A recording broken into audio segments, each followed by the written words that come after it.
Welcome to the Ask for Football Army Football Show. The Army Football Show is an insider's guide for cadets, old grads, and college football fans to follow the Army team throughout their season as they seek to beat Navy and claim the Commander-in-Chief's trophy. Ask for Football is brought to you by our sponsor, Jocelyn Bradley Real Estate. Whether you're buying, selling, or just exploring your options, Jocelyn Bradley is the expert you can trust to navigate the real estate market with ease. Visit jocelynbradley.com to learn more. And let's get started at the Ask for Football Army Football Show.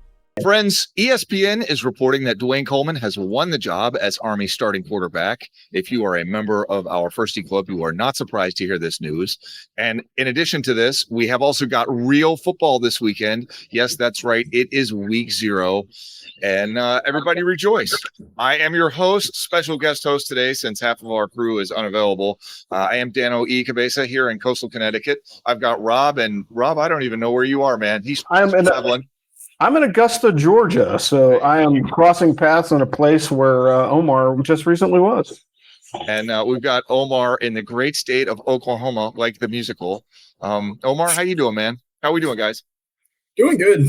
Excited for this weekend. Everything really snuck up in a good way and also in a bad way because I feel like I'm cramming for teas right now, putting in every single piece of off-season content that I have left like this week. Well, I will give you a plug for your American Conference preview, which is going out tomorrow as we're recording this. By the time people hear it, it's probably already going to be out. I liked it. It was, almost 2,000 words, but you held my interest the whole time, which is pretty laudable. So, Rob, how you doing, man? I'm doing well. I'm in Augusta this week for TechNet. So if you are a commo person at all, that's the excitement of this week. Lots of client briefings, a lot of briefings about Army stuff that, the more things change, the more they stay the same. Like, hey, how do we, operate in contested environment? Like we've been talking about that for the last decade, which is cool though. It's a very Army centric problem, but understanding, all the new nuances and like a lot of good technology firms and like just cool antennas and like where was this 5 years ago? Like that's the other question is like all these young guys get all the cool stuff. Like us old grads are like kicking ourselves because we're selling it rather than building it or using it, and so that's always an issue. That's cool, man. At least you're still plugged in. You know what I'm saying? I mean, I got out and took a hard left turn and I've never really looked back. So it's cool that you're still plugged in. At least that's my opinion on it. Yeah. Well, like I said, I'm close enough to help, but far enough away. So if they get that red Corvette at 2:00 in the morning, I don't have to get up and respond. So that's the upside. Absolutely. Rob, you want to tell us about Jocelyn Bradley, who sponsors this program? Yes. So if you have listened to this show at all, you know that we have a sponsor here. And if you're PCSing to the Fort Bragg area, we have the realtor for you. Her name is Jocelyn Bradley. Jocelyn is a military veteran who spent her career in Army logistics. There, she discovered her passion for making a difference in people's lives. She's committed to helping her clients find their dream home when she's in the market or when you're in the market, and she provides exceptional service when she's working for you. Jocelyn is also an extended network of veteran realtors that can help you if you're moving somewhere else in the country. So if you are moving anywhere in the country, use Jocelyn. She should be your first call. She's decided to support us for Ask for Football again, which is great because this is the second year in a row. And she's a good sponsor and just a good person. So we really appreciate her helping us out this year. And bottom line, if you're not moving specifically to Fort Bragg, you can still get a realtor that you can trust, and that's Jocelyn. So reach out to her. She's got a business card on our website. And you'll be talking to her soon enough. Thanks. Thank you very much. So we're going to go through this in thirds, right? Or in fourths. So we're going to go through 3 games. You guys are going to respond. We're going to play a little game. And that's just kind of the way I have this broken out. So with apologies, I'm going to talk a little bit and then you guys are going to give me your reactions. So we'll start with the Army's first half of the season preview. As everyone knows, we've got Tarleton State a week from Friday. Guys, this team is really, really good. They are currently ranked number 8 in the FCS heading into 2025. Went 10-4 last year, made the FCS playoffs and won a game. All-conference quarterback Victor Gabelis returns, along with 11 of their top 12 defensive players from last season. They're rumored to be considering the jump from FCS to FBS. Like, this is the kind of game that a lot of teams do not schedule, particularly in the group of 5 to start the season. This is a real football team. They're going to be very good. From there, we go to K-State, currently ranked 17th in the nation. They've got a returning quarterback, good-looking defense. We know this is going to be a tough game, but I feel like we'll have a sense of exactly how hard it's going to be after the week 0 game when we see them play Iowa State. The third week of the season is a bye. And then finally, we've got North Texas coming to Michie Stadium. They have a new quarterback, Reese Poffenbarger from the University of Albany. None of the preseason rankings are particularly high on the Mean Green's defense. Last year, they caught Army off a bye at home. This year, they host Washington State the week before traveling to Michie Stadium. Mean Green are kind of in a tough spot here. So let's stop there and get your thoughts to this point on the season. And Rob, we'll have you go first. Yeah, so Tarleton State, I think that's going to be a challenge. I mean, the one of the most challenging games that they had was against Eastern Kentucky, and they're talking about making the jump to, FBS as well. So you have two basically teams that are right there on the cusp of jumping into the, the deeper end of the pool. And, from a name, image, and likeness perspective, you kind of have to do it because, like, if you're a smaller school, but you're beating up on everybody else in the division, moving up may actually keep not only your football program alive, but some of your other programs alive. And a great way to posture yourself, like look at JMU. When JMU was moving towards that, they were, popping up and beating FBS teams. And so that kind of gave them leverage as they moved into, the FBS division. So I think that'll be interesting to think about. But, a playoff team is a playoff team, whether it be in the FBS or the FCS. Like they've got some staying power and they have legit offense. I think, for the Tarleton State game, my lean is, I think it'll be close in the first half, just typically as these things are. But then as the in typical fashion, depth chart and, just overall fatigue and taking a beating against the option is going to weigh in. I think Army will stretch the game in the second half. Expect the first half to be close, just to be completely honest. And then moving on to K-State, like I can't root for K-State. I mean, I just can't. I was stationed at Fort Riley, did 3 deployments with them.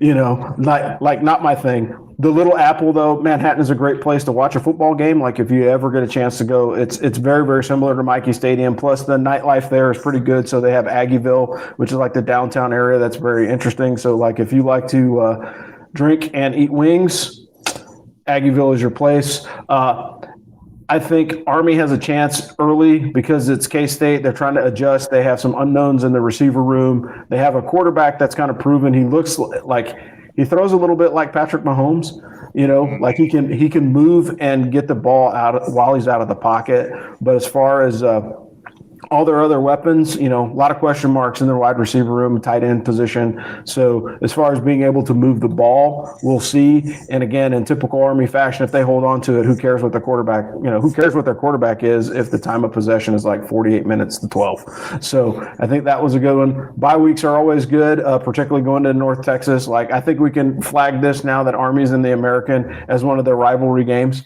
I think anybody that Army plays in the state of Texas is a rivalry from here on out, particularly UTSA, and we'll get to them later. But, North Texas and Army, that's a coin flip typically every year, and usually the home team has the advantage with the exception of last year, and we'll see probably for sure by the time we get to this point in the schedule, how things have shaken out in the Army quarterback room and what other weapons have been identified up until that point. But I'll pause there. Omar, what do you got for me? Yeah, so for this one, starting with the Tarleton game, it's really a shame what happened because Tarleton shouldn't even be on our schedule. I don't mean that derogatorily, but their conference made a scheduling error and scheduled a conference game over their FBS game. So I think they're slated to play Texas A&M or Texas Tech. So we're paying them a cool $250,000 in a dinner at the Thayer Hotel to show up here. Like $250,000 is so cheap when it comes to these paychecks. So Tarleton needed this game per se. I mean, it's cool for their fans too, but I will say this isn't your typical tune-up game because, like you guys have been saying, like Tarleton is really good. They can compete in Conference USA now. It's not an if, I feel like it's a when. I guess it's a when if the power conferences don't act up and prevent schools from making the jump to FBS for Tarleton being an FBS school. But that's a really talented team. But I do think that week 0 fatigue might be a real thing for them. But they played Portland State, spread scheme, not too powerful of an offense though, so I'm not sure how physical that game will be, but they'll have a game under their belt. I mean, and they'll be prepped for the option. So I'd say I'm like maybe 40-60 worried on that one, if not 30-70. With Kansas State, I mean, they have a great quarterback. Avery Johnson's really good. And I feel like with Kansas State, as long as you have like someone that can throw the ball really well, that really brings Kansas State to the next level. I mean, just all the way going back to the Bill Snyder days, like seems like they've had the kind of Tim Tebow light type of guys, but Avery Johnson is really good passer, really elusive runner, not just like your Colin Klein or like your Jake Waters guys. For those that remember Jake Waters, like he's not like those guys. He will, he'll beat you in a foot race. So I am expecting us to be competitive in that one too. But also, I can kind of also see the playbook being opened, like how it was against Wake Forest in 2021, where we recognize like this might be a track meet, and so we pull out the creative passing plays in the scheme for this one. But that one I expect us to compete well, but not win that one. As for North Texas, something I noticed with North Texas, they have a lot of talent, at least at quarterback. Reese Parker is great, but I think North Texas is one of the teams in the conference that Army matches up with really well on offense, because looking at their defensive line, like they have a really small defensive line. Phil Steele is one of their defensive ends at 230 pounds. So I think that bodes well for a team like Army that is notoriously light, getting heavier, but still notoriously light on the offensive line. And I just don't think by game 4, it looks like that North Texas's defense will be there. Like they've been improving, but I still think it's a liability. So I can see us coming out of the stretch with a 2-1 record, which I think that's what everyone is predicting.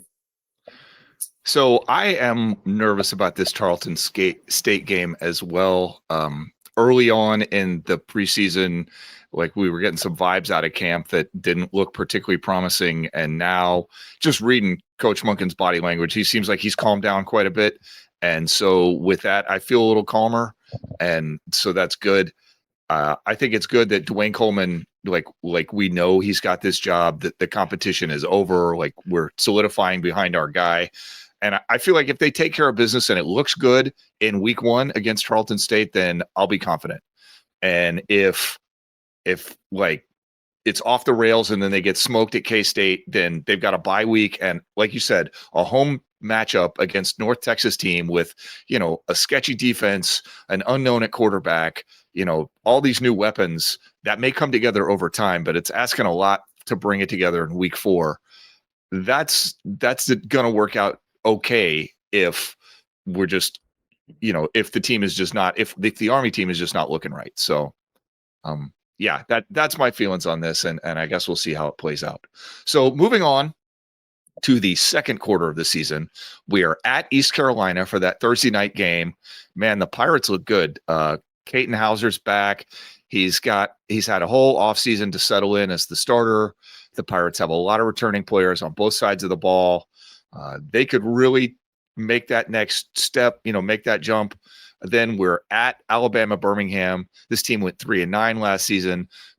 Nobody is really projecting them to be particularly good, but it's kind of a make or break year for head coach Trent Dilfer. And regardless of what he's done over the last 2 years, the guy's a Super Bowl winning quarterback. Like we know he knows ball. It's just a question of if he'll be able to put that together on the field. This is a road game, but Army will have 10 days to prepare for it too. So that is good. And then finally, they've got Charlotte at home, coming off a 5-7 year in which head coach Biff Poggi got fired. They bring in a new head coach, Tim Albin, who seems to have an amazing reputation, but he's had to almost completely reboot that roster. And Mikey Stadium is a tough place to play. I feel like I'm setting you up here, but Omar, why don't you lead us out this time?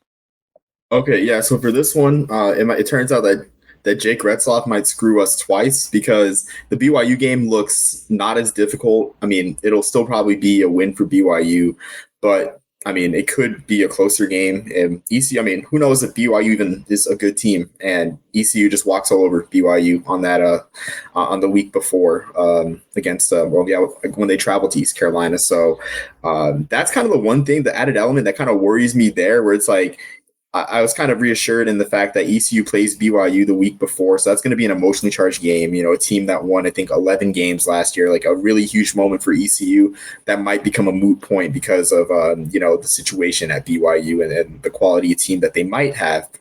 But even still, like 3 or 4 days to prepare for the triple option after playing BYU or playing a regular scheme is really crazy. So maybe my worries are unfounded with that one. As for the other schools you mentioned, like Charlotte, and UAB, like I feel like we know what UAB is, to be honest with you. Charlotte, not so much, because like you said, like Tim Albin, great coach, took a lot of talent with him to Charlotte.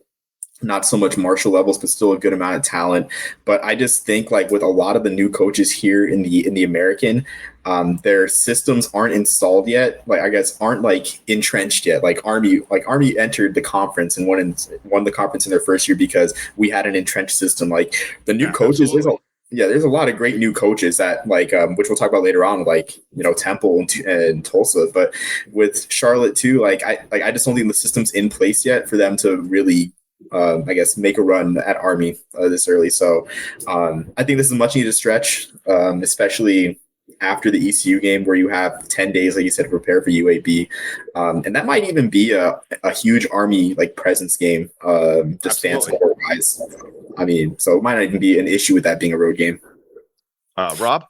Yeah, so East Carolina, the thing about ECU is like they've been the quietly the team that everybody talks about in North Carolina. Nobody talks about UNC, nobody talks about Coastal that much, nobody talks about Duke or NC State unless they're winning, right? If they're rolling all the time, then people are talking about them. ECU, there's constantly a buzz around the Pirates, regardless of what their record is. And last year, if last year is any indicator, giving Caitlin Hauser the rest of the year to kind of develop as a QB1 is a scary prospect for Army, right? But the shortened week is good, in Army's favor because again, like you don't have to worry about installing a new defense or making that many significant changes because our offense is our offense. But for East Carolina, they've got to be able to adjust, particularly after playing BYU, And, not to be Debbie Downer, but depending upon how Army's record looks going into that game, it could be a trap game for ECU,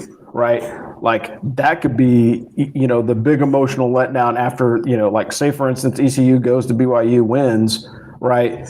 They have a huge win. You come in emotional, a 2-1 or a 1-3 Army team comes in there, and then they slip right past you because you had this big deflating emotional letdown after a big win against a ranked or a formerly ranked opponent. So I think that is a good potential for that one at East Carolina, just depending on how the first third of the season goes for Army. But then going into UAB, man, like honestly, I want Coach Monken to continue to collect scalps of all these other freaking coaches that have like these great reputations. So if Trent Dilfer gets run off the field, I'm absolutely okay with that. Like he is a Super Bowl winning quarterback, but he ain't as good as he once was. And so like I'm perfectly okay if like Coach Monken goes down there and Army runs him off the field. Like quite frankly, if Army beats these guys 50-0 and they never throw a pass, I would be okay with it just because I think UAB is not going to turn around. Like Trent Dilfer has been there long enough as the coach, and it's unfortunate. And this is like putting on my roundtable hat. You've been there long enough. Like there's no excuse. This isn't like this isn't like your first recruiting class or something new or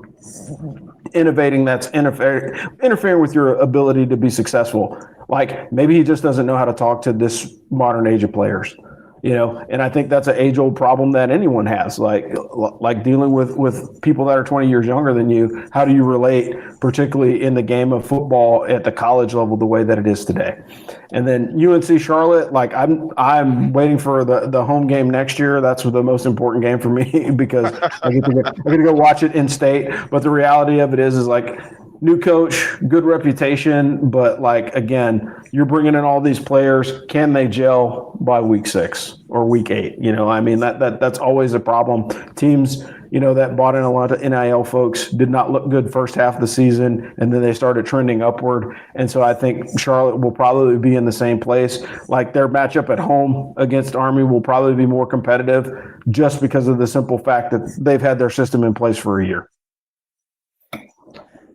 So, you'd really like to start the first half of the season at least 4-2. And just as I was going through this, putting the outline for this show together today, the one thing that really stuck out to me late in the season was that this team really needs to win the games that they're supposed to win, because in the second half of the season, like you could find yourself in a position where you're counting on the Air Force game to get to bowl eligibility. Yeah. And that is not a great place to be. Is Army a better team than Air Force this year? Probably they should be. But if you're to the point where you have to beat Air Force in order to even have a reasonable chance to bowl eligibility, like that's tough. So, these games like Charlotte and Alabama, Birmingham and North Texas at home, like you really got to win those games. Yeah. And you hate to say, well, this Tarleton State game is a must-win game in week 1. And I guess it is from the sense that it's an FCS game, but I think we all know that game is going to be pretty challenging.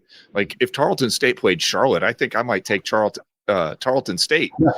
Certainly last year, I thought Lehigh, if they had played in the American Conference, probably would have finished middle of the pack or at least better than like Temple, for example. So, it's about the team has to perform early in the season or they're really going to find it tough down the stretch. And, sometimes they do that. A lot of times they do. And sometimes we've seen them take a little bit of time to gel. So I guess we'll see how that goes. All right. So now we have a new section and I'm just going to play the new sounder. So here you go. Shall we play a game? So James put that together. It is an iconic, if you know that movie, it's from the movie War Games, iconic part of that movie, if you are of a certain age. James didn't recognize it, though, so what are you going to do? So the game is this. Who is your MVP of the Army football team through the first half of the season? Omar. So I have Hayden Reed as my MVP for the first half of the season because I think, unlike most recent, this is probably the most, I think, fullback-driven Monken team since 2014, I want to say. Wow. I think so because even in years when you had Darnell Woolfolk, Andy Davidson, like the quarterback play was still like really, really good. Like you had a lot of points. It was really good. You had a lot of yards from the quarterback position, and same thing in last year when Kanye Udo ran for 1,000 yards, like Bryson Daly of course ran for 1,600. But I think this team will be the most fullback driven team, and I do think that Hayden Reed might be a 1,000-yard rusher. He'll definitely have a lot of touchdowns because I don't think Dwayne Coleman has the body, and if you want to, I mean, I'm sure he can find a hole.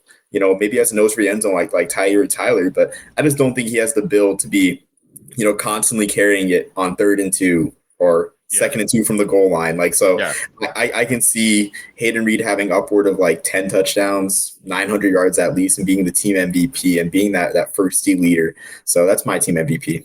So while we're on this, what's that other fullback's name? Why can't I come up with it? The huge kid. Rendina. Thank you. So Jake Rendina has supposedly lost about 25 pounds. And if he can get to the hole faster than he did last year, I think he might solve some of these problems in short yardage. You would certainly like to see that. Last year, he just wasn't hitting the hole hard enough. Not hard enough. No, he was hitting the hole pretty hard. He wasn't hitting the hole fast enough. So that's something to keep an eye on. But I like that pick a lot, Omar. Rob? Hey, I'm gonna go with Noah Short, man. Like all things considered, like he is probably the most explosive player on the team. Like you can get him out in the flats, get him open, throw vertically down the field, or he can break one on an option pitch. And so I think, ideally, and I'm going to kind of pile on to what Omar said, but I think like the ideal scenario for Army is to not have like 2,000-yard rushers. Like it's that's suboptimal, and I say that not in any other sense, and not that that's bad, because it's a great achievement for those individuals. But to have 4 or 5 people in the stable of running backs with 650 and 4 or 5 touchdowns apiece is kind of like the ideal solution for Army, because like there's nobody for the defense to key on, right? So there's times where it's like, hey, we knew QB power was coming, right? Like, absolutely. Because last year you had Bryson Daly, the guy's a horse, he's going to run through some folks. And so I think there's some sweetness to having multiple, guys in the backfield that can create things for the team. And so I think Noah Short, just as a pure athlete, is probably one of the most athletic guys on the team. Everybody that I've talked to that's been around him for his entire time that he's been in the program, like, guy's a stud. Like, he's very, very fast, very athletic. And I think, with a newer quarterback with Dwayne Coleman starting, you got to offset some of those reps and some of those carries. And so, fullback heavy attack is going to be great. But Army looked very good last year getting those explosive plays, whether that be a QB power and freaking, Daly runs over somebody and breaks into the secondary, or Kanye Udo just slipping through. And the next thing you know, he's 20, 30 yards downfield. So I think, explosive plays are going to matter. I don't think Hayden Reed is like an explosive play kind of guy. I think he's very durable, and I think he'll get you to the yardage, but he's not going to break away from anybody in the American, down the field. And I think Noah Short's that guy. So I'm going to go on the other side of the ball, and I'm going to say firsty safety Casey Larkin, and cow nose tackle Cody Harris Miller. Y'all may remember my man crush on Harris Miller from last season. Munkin called him out as a specifically important player at his on the Army football show that they had this past Saturday. And I think just looking at it on paper, this year's defense has a chance to be even better than last year's squad. Last year's squad was pretty damn good, but you got Larkin back. Harris Miller is just a cow. They've got guys who have played at defensive end.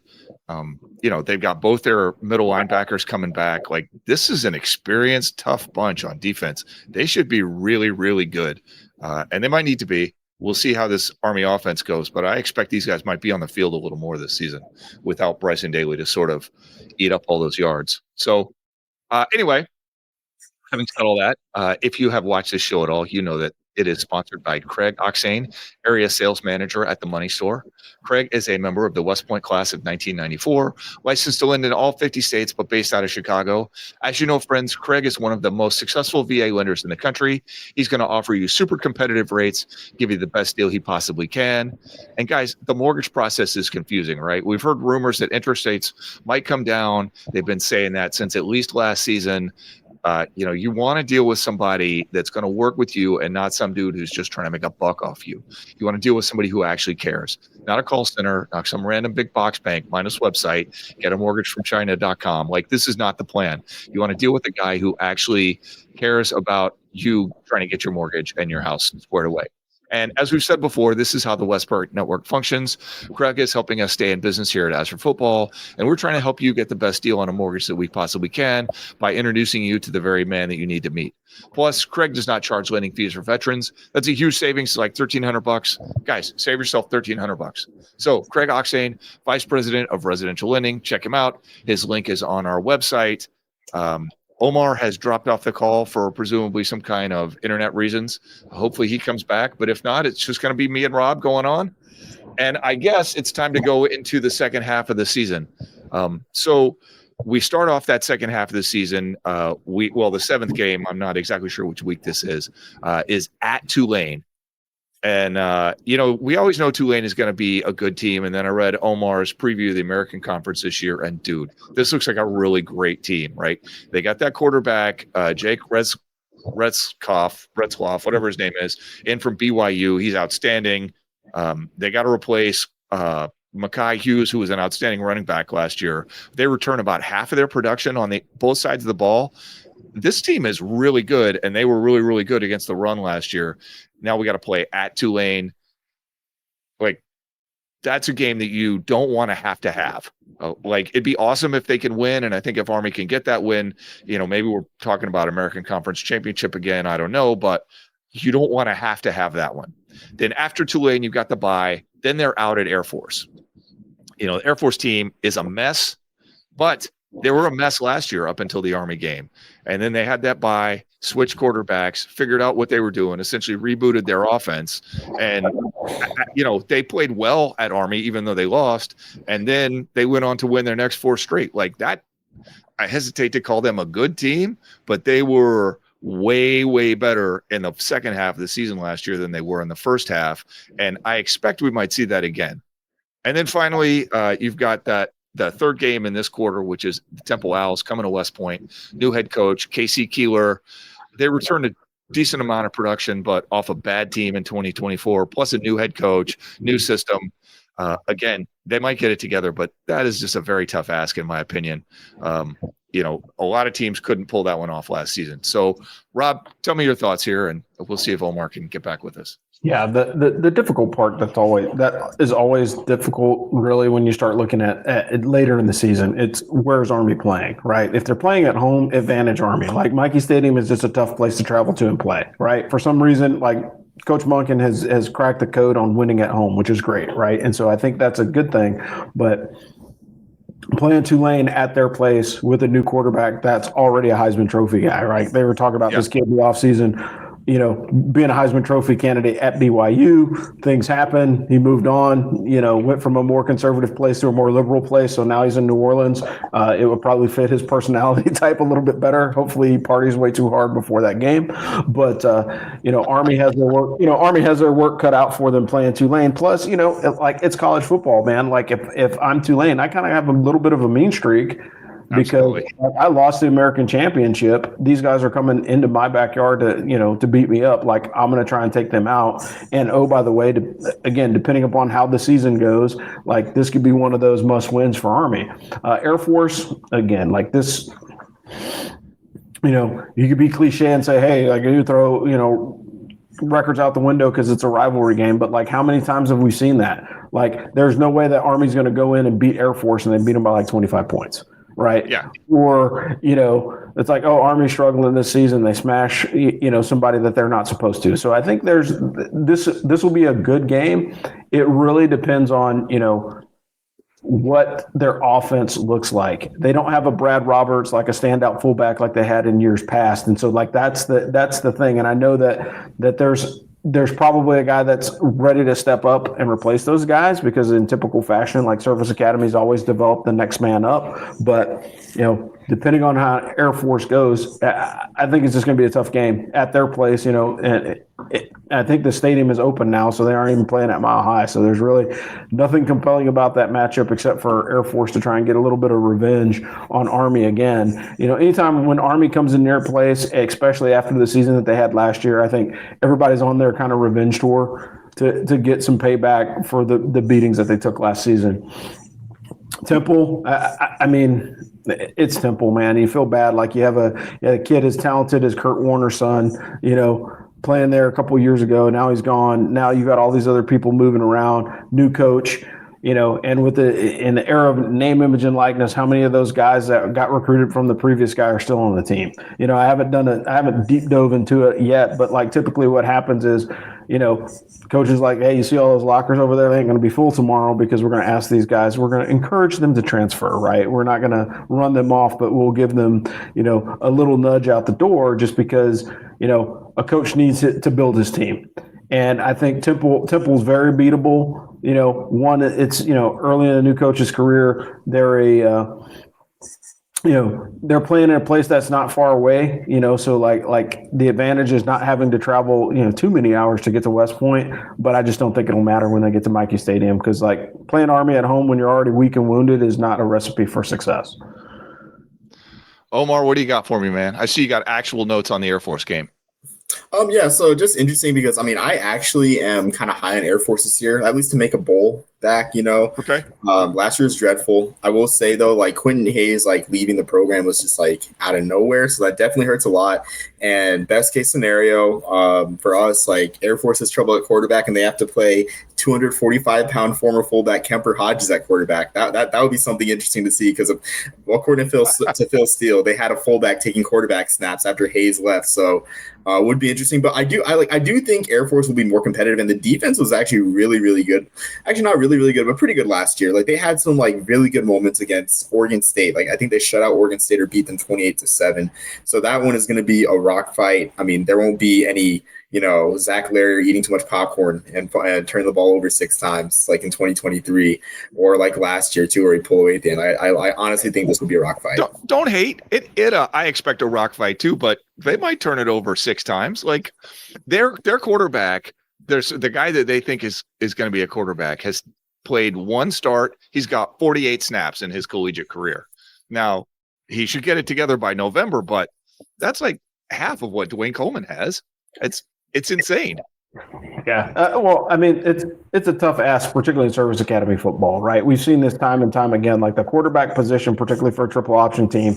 Like you're hanging your hat on that guy. Like if he performs well, like maybe you have a decent game. If he's thinking it out of the building, like it's always hard, particularly against it's Army Air Force. Like as much as they want it to be a rivalry, it's not Army Navy. We'll give them the hat tip, like, hey, congratulations, like you're part of the service academy. It's great, but the reality of it is like, just by comparison, like nobody gets up for the rivalry like Army Air Force or Army Navy. Like Army Air Force is like it almost, it's a shame too. It almost feels like just another game. I know it matters to like the guys in the locker room because you got hardware on the line with the Commander in Chiefs trophy. But at the end of the day, you're like, as a fan, sometimes it's hard to get up for the Air Force game just because it's like, what do they bring to the table? And like we hear the joke all the time, like they still play football out there, and the reality of it is like sometimes it feels that way. All right, so moving into the fourth quarter of the season, Army gets a bye after the Temple game, which is really kind of a shame. That's probably not where you would take that bye. Then they are at Tulsa, and Navy on their schedule has that reversed, and it's quite a shame that Army doesn't also have it reversed. So then Army's at Tulsa for their first game in that fourth quarter. It's another bad team from 2024. Trey Lamb now leads the Golden Hurricane, came in from East Tennessee State, brought a bunch of guys with him, returns quarterback Kirk Francis. Like, I'm not going to say Tulsa is a bad team because I think they have talent, but they got a lot of work to do to be better than they were. And, maybe they make it happen. But as Omar said earlier, like that was a thing that a lot of teams struggled to do, was to sort of get over that hump with those new head coaches in the American Conference. Then Army on rivalry weekend travels out to UTSA, meet the Roadrunners. That's, I guess, our now tertiary rival, our primary rival of Navy, secondary rival of Air Force.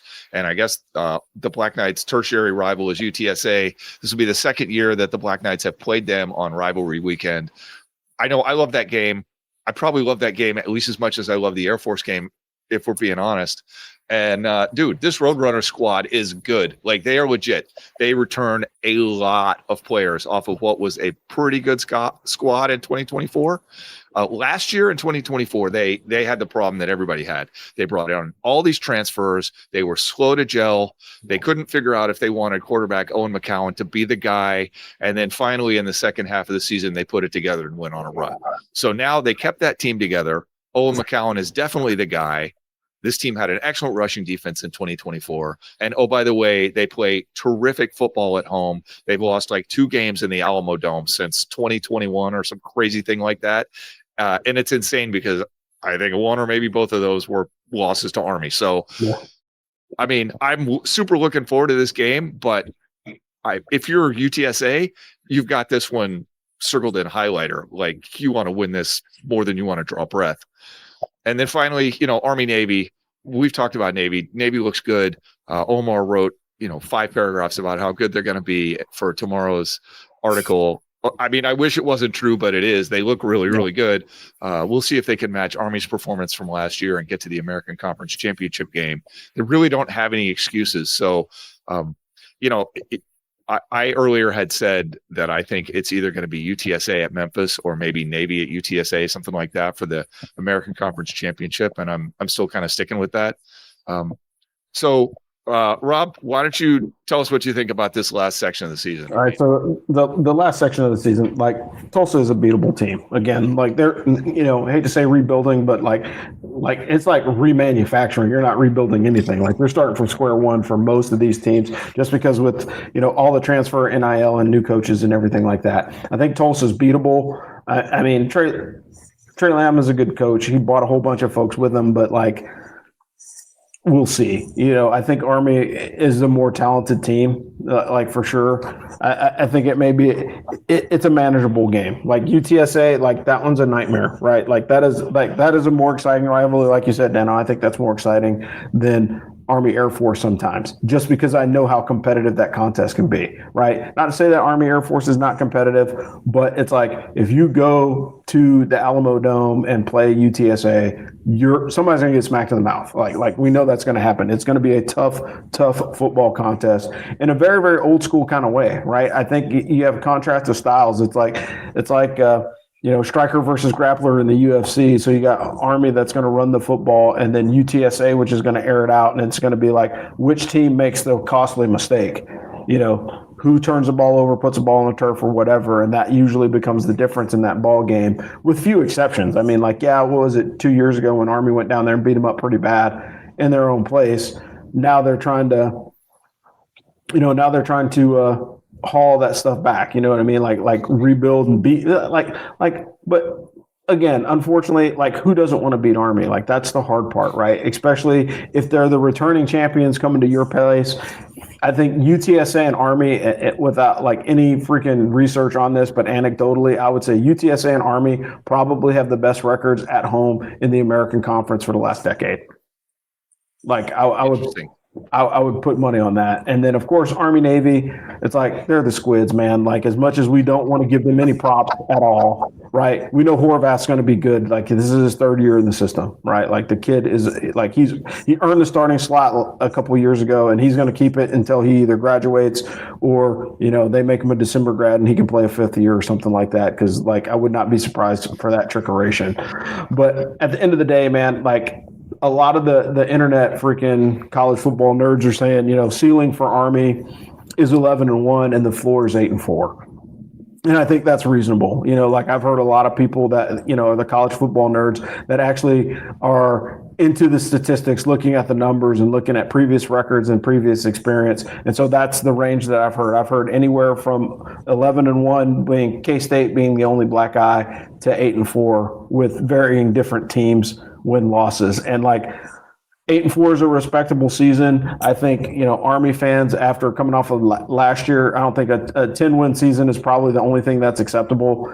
Beat Navy, win the Commander-in-Chief. It really is. We've been spoiled. But I would sign up for 8-4 right now. Honestly. Yeah, 100%. I would take that.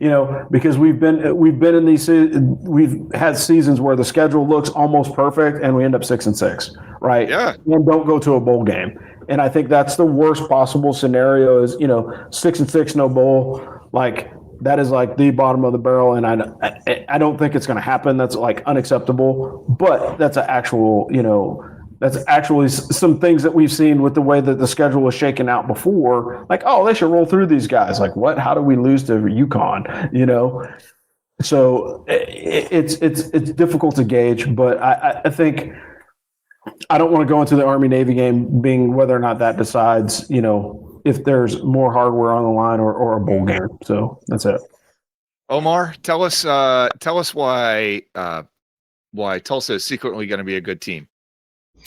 So just looking at Coach Lamb's background, I won't say this year. Same thing with Casey. I'm more high in Casey Keeler though, because Casey Keeler at every single level he's coached has been a magic man. He's been like John C. Reilly and what is it, Talladega Nights? I'm the magic man. Now you see, now you don't. But in a different way, makes a different type of magic. But Casey Keeler knows the Delaware, Philadelphia, Mid-Atlantic area. I don't doubt that he can't recruit well. And especially get good portal lads. I just think that team's a year away. But that could be more of a rivalry game. Since we're high on bashing the Air Force rivalry, I'm really big into getting our Army Temple being a really big rivalry, because Temple's a former Big East member. They're in Philadelphia. It just makes sense. It makes a lot of sense. And it's cool to be adjacent to schools like Temple and USF, who are in the Big East, who competed for BCS bowl games. So that in itself is cool by association. But also with Trey Lamb, though, back to Trey Lamb, he took Gardner Webb to their first 2 playoff appearances against tougher competition. First off in the Big South, a Big South that added North Carolina A&T for a year at least after they had won a bunch of celebration bowls, and then did it again in the Big South OVC, against Ohio Valley Conference schools. So he's just good at tough jobs like Tulsa, small enrollment, and it seems like he's getting the masses out there with all their oil money out here in Oklahoma involved in that program. So all right. That's my read on them. With UTSA, I do like the rivalry in the field of UTSA a lot. I won't say it's better than Air Force, but it is cool to play in the Alamo Dome. Like, I do want to see Army play, in the Alamo Dome because it's an NFL like venue. So I will say that. But like UTSA is just so good, and they might finally beat us at Mikey Stadium South. I'm trying to pass that. We're undefeated in Mikey Stadium South, but they just might beat us. But I don't know. Well, they if might they need to don't, steal some they're gonna be signs. sad. they might need their quarterback to steal some signs like they did with Memphis last year, or a disgruntled cadet to lose his spot on the team and then end up giving our signals to Owen McCown. But yeah, so I think I just will say with the record prediction, part of me, I'm not a vindictive person, but I love my bowl games and I get defensive over them. Part of me wants us to go 6-6. So every crybaby that talked about, I want to be independent, I want to play 2 power conference teams a year. Yeah, but do you also want to play 2 FCS schools and go 6-6 and stay home for December? I want us to go 6-6 while being in this conference, just so those people can just see, being in the American has its benefits. And I don't feel like this year will be the year, but I can see a scenario playing out where, maybe we go to the Navy game 6-5 and end at 6-6. And it's like, see, this whole conference thing isn't so bad, guys. Interesting. Yeah. That's that is quite a take. I hope my team goes 6-6. 1 year. Just doesn't have to be this year, but it's 1 year to show everyone that just to vindicate that we were right about the American. I'm the American fanboy. I'm filling the role right now. That's fair. Okay. Yeah. I'll get the little red book. Let's do a little Fact That is correct. or fiction? Incorrect.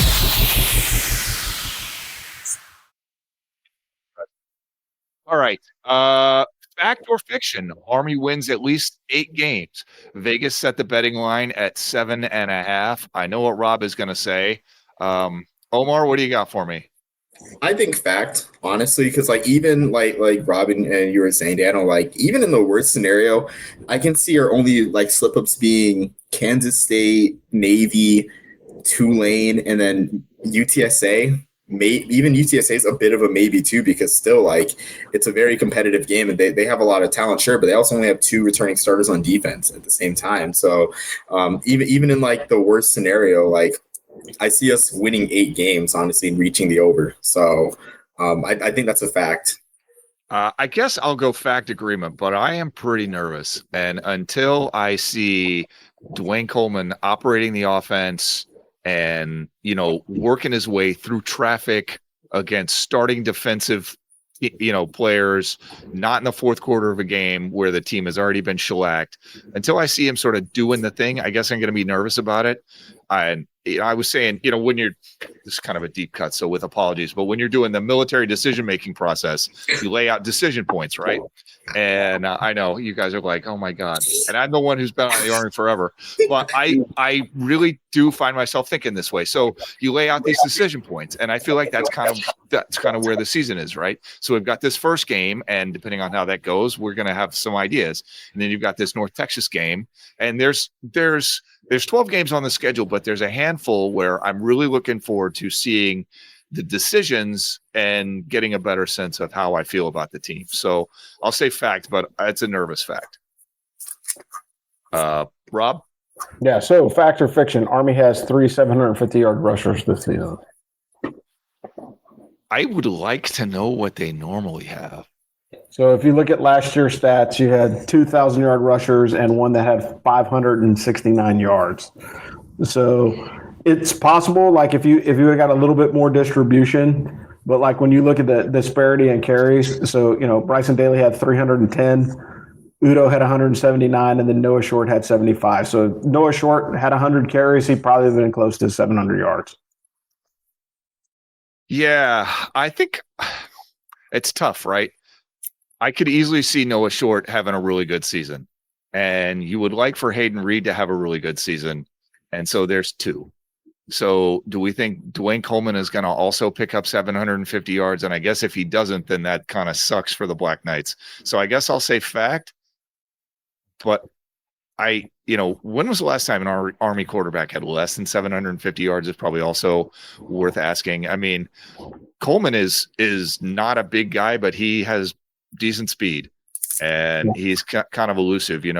Coach compared him to Tyler. So with some of the teams that are not as good against the run, I could see him having some breakaway yards, and you pile on a couple 150-yard games, and suddenly you're pretty close to 750. So I'm going to say fact. Omar? I'm gonna say fiction, to be honest with you, just like doing the math in my head. And it's nothing against anyone. I do think we're gonna have more of a committee by approach.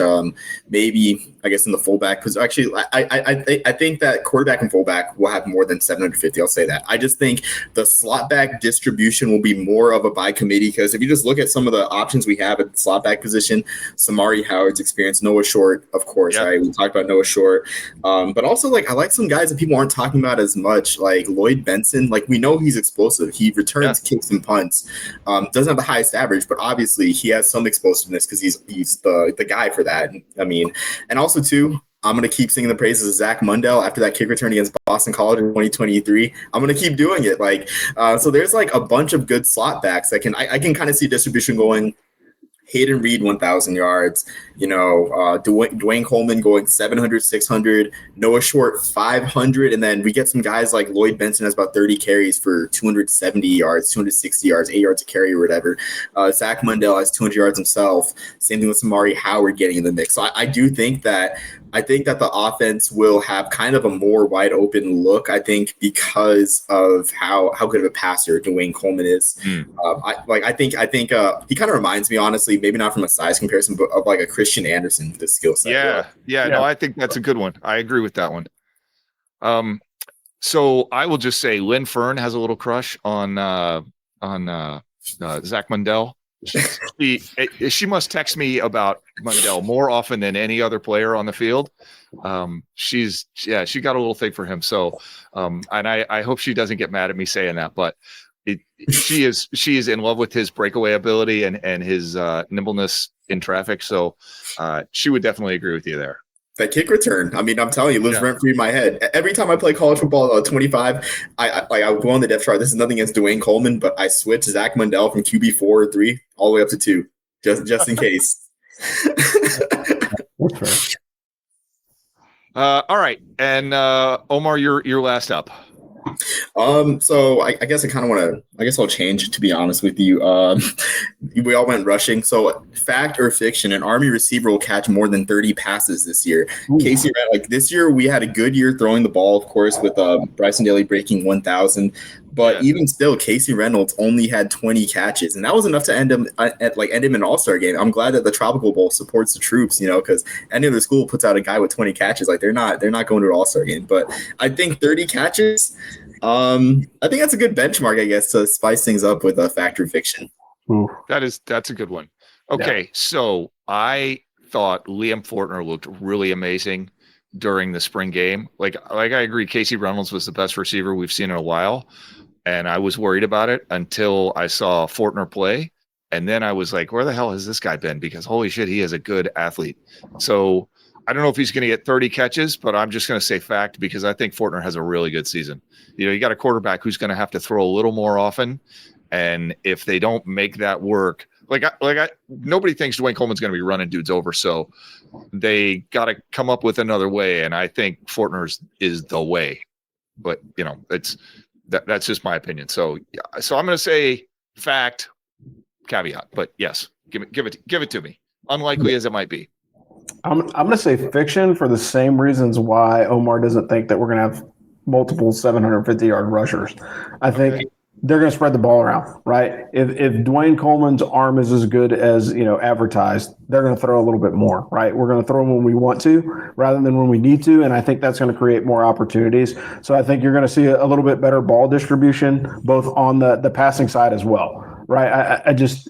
It takes pressure off of him, right? Because he's he's not a young quarterback, he's experienced, but when you're breaking in a new guy, what do? You run the ball more often, and then you throw, high percentage passes. And God forbid, if Army would run a swing pass like Ohio State ran against, Oregon, where the slot back kind of fades back in like he's going to block for an option play and then floats out into the sideline, and then we throw a short pass and it turns into a large gain, I'll be happy with that. I think a play like that would be something. I mean, Only time you see Army running backs catching swing passes is in college football 26. I mean, like, that's just the way that it is. But if we see that this year, I would be happy with that, because I think spreading the ball around is going to be that. So I'm going to say fiction, but for the same reasons why we're not going to have, multiple 750-yard rushers just because of ball distribution. I don't think it's not going to be for lack of effort. I just think, you're going to have multiple people catching 17 to 20 passes and not one guy that's going to stand out. Interesting. So the one thing that I would really like Army to steal from Navy is that counter screen pass that they use, because with the way Army runs their offense, and Navy too for that matter, when they run quarterback power, everybody's got a flow to the ball, and then they turn around and throw it back across the field, and Jesus, that thing, they just murder kids with it. So I would like to see that, and if they do that, then maybe Army has 1,000 or a 30 catch receiver and it's Noah Short, because you would throw that to Short or Howard. But well, we shall see. That's an interesting one. But I would definitely, like, you could just steal that one out of the Navy's playbook. So we're going to close with our favorite thing, friends. It's week 0. We're putting out quite a lot of content this week. I had an article today previewing the offense, have an article tomorrow, which as you're reading this is probably going to be today or maybe even yesterday, with Omar previewing the American Conference. My written version of this is coming out a little later in the season, or a little later in the week, excuse me. And, we're doing games and locks week 0 at some point, as soon as Omar gives me his picks for games and locks. We did 2 roundtables last week, a regular week 0, and then we got that interview with Scott from the Bosco's Boys podcast. That was really great. And I'm telling you, and we have merch. So if you're watching this on video, this is my As for Football beer koozie that I really like. So we got a lot going on. We're excited about football, and we hope you guys are too. And we will see you a week from Friday. So go Army, beat Tarleton State. Beat them. Thanks for listening to another episode of the As for Football Army Football Show.